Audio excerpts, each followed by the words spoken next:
Hi, I'm Nishana, and this is Zoe. 你好，我叫 Zoe. 跟他叫 Nishana.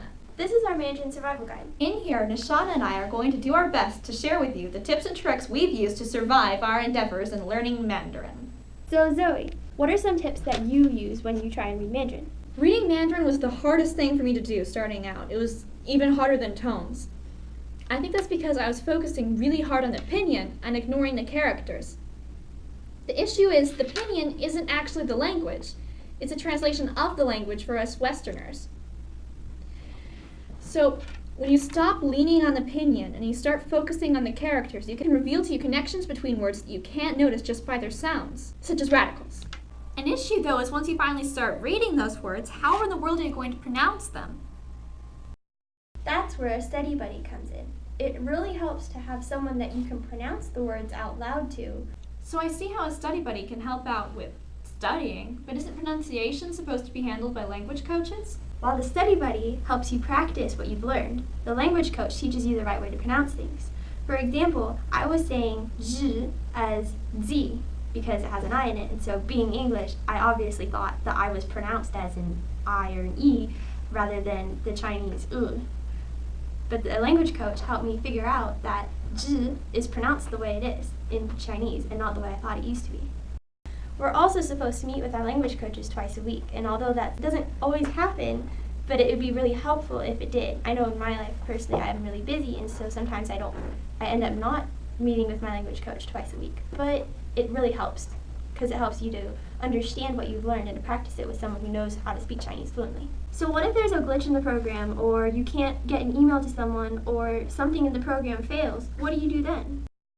Dealing with these kinds of situations has taken a lot of creativity on my part. A lot of times it's really easy for me to say, I showed up, I was here at my computer, I put my effort in, it doesn't matter now. But the thing is, I would miss out on so much if I didn't go that extra mile and call and ask for help. So time management is a thing that I think we all deal with.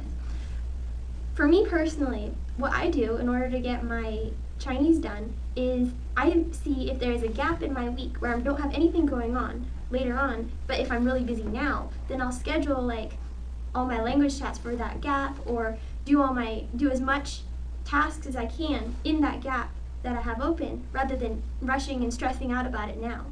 But if I have the time open now and I know that I have a full week ahead, then I do as much tasks as I can now and do all my language chats now so that I don't have to freak out about it in the later weeks.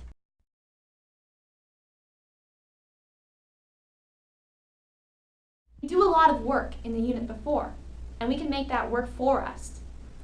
By using the elements covered in the previous unit, we can just plug those into whatever project we decide to create. That way they'll already have done some of the work for us, and we'll be implementing the learning we used before. So procrastination can be a big problem when it comes to different areas of life. But procrastination isn't the same thing as putting it off. Because if you put it off to a day where you have it open, even though it may be later in the week and closer to the due date, it may be the only open day you have. And so that may be the best day for you to do it. So don't feel stressed out and feel that you have to do it now when we could just do it when you have the time open. I always experiment with different mediums, such as a podcast or a poster or something colorful and vibrant, something that actually gets you speaking in Mandarin. That way you'll get more practice in, and it'll be a heck of a lot more fun too. Coming up with a topic for your unit project can also be very intimidating, but I find that it helps me when I talk my potential topic through with another student, because then I could get a clearer idea of what I was going to do in my head. I guess just in general, it's pretty important to ask for help if you need it. Asking for assistance can be the difference between having no idea and having a great idea.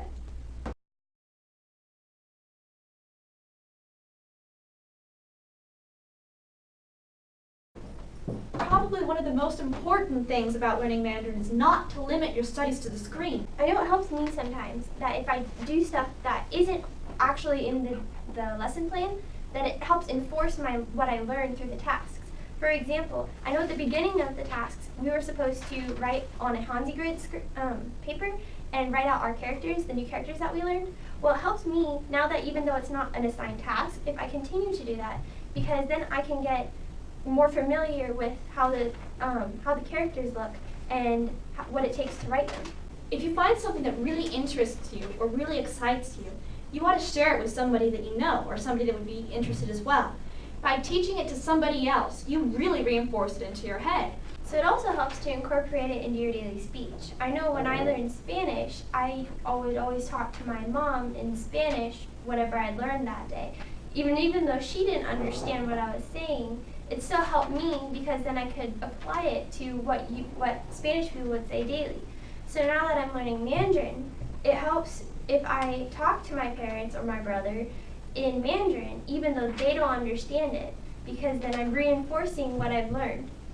I know if you're dealing out cards and counting out hands, you don't have to go 1, 2, 3, 4, 5. You can go 1, 2, 3, 4, 5, etc.